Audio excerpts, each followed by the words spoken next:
সুপ্রভাত। আবার চলে এলাম সকলের সামনে আমাদের রান্নাঘরে। আজকে আমি তৈরি করব লাল দহি চিকেন। এটি তৈরি করতে লাগবে চিকেন, কিছুটা পেঁয়াজ কুচোনো আর কিছুটা পেঁয়াজ, আদা, রসুন, কাঁচা লঙ্কা, টমেটো পেস্ট করার জন্য।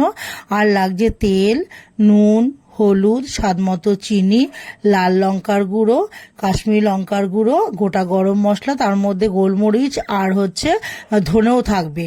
আর এদিকে লাগছে টক দই, গরম মশলার গুঁড়ো, বাটার, আর একটা জিনিস লাগবে পাতিলেবুর রস। এবার প্রথমে আমি মশলাটাকে সব পেস্ট করে নেব, যে মশলাটা রেখেছি। এবার এটাকে ভালো করে আমি পেস্ট করে নিয়ে এবার চিকেনটার মধ্যে মশলাটা দেব, আর একটু নুন দেব, অল্প একটু হলুদ দেব, কাশ্মীরি লঙ্কার গুঁড়ো, আর একটু টক দই, আর পাতিলেবুর রসটাকে চিপে ভালো করে আমি মিনিট 15 আমি একটু ম্যারিনেট করে রেখে দেবো। এবার কড়াই গরম হয়ে গেল, ওর মধ্যে তেলটাকে দিয়ে দেব।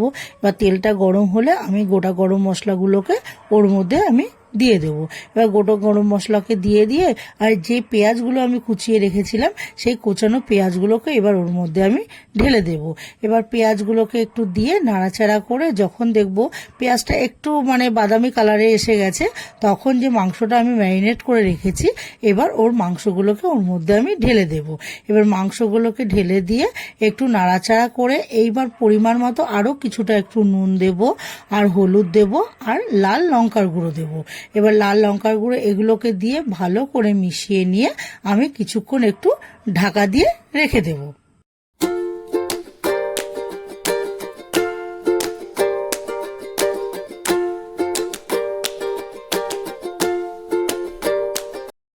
এবার কিছুক্ষণ পরে আমি ঢাকাটাকে তুলে নিয়ে এবার আবার একটু নাড়াচাড়া করে নিয়ে এবার আমি কাশ্মীরি লঙ্কার গুঁড়ো আর স্বাদ মতো একটু চিনি আর টক দই এটাকে এবার আমি দিয়ে দেব। এবার এগুলোকে দিয়েও আমি একটু এবার নাড়াচাড়া করে নিয়ে আরও কিছুক্ষণ আমি একটু ঢাকা দিয়ে রাখবো, যাতে মাংসটা আরও একটু নরম হয়। এবার কিছুক্ষণ পর আমি ঢাকাটাকে তুলে নিয়ে এবার একটু নাড়াচাড়া করে নিয়ে গরম মশলার গুঁড়ো আর বাটারটাকে দিয়ে দেব। এই বাটার আর গরম মশলাটাকে দিয়ে ভালো করে মিশিয়ে নিয়েও তাহলেই তৈরি হয়ে যাবে আমার লাল দহি চিকেন। আর যখন আমি পরিবেশন করব উপর থেকে আমি একটু টক দই ছড়িয়ে দেব, তাহলেই একদম পুরো রেডি আমার। রান্নাটি যদি ভালো লেগে থাকে তাহলে লাইক করবেন, কমেন্ট করে জানাবেন, শেয়ার করবেন, অবশ্যই সাবস্ক্রাইব করবেন। ধন্যবাদ।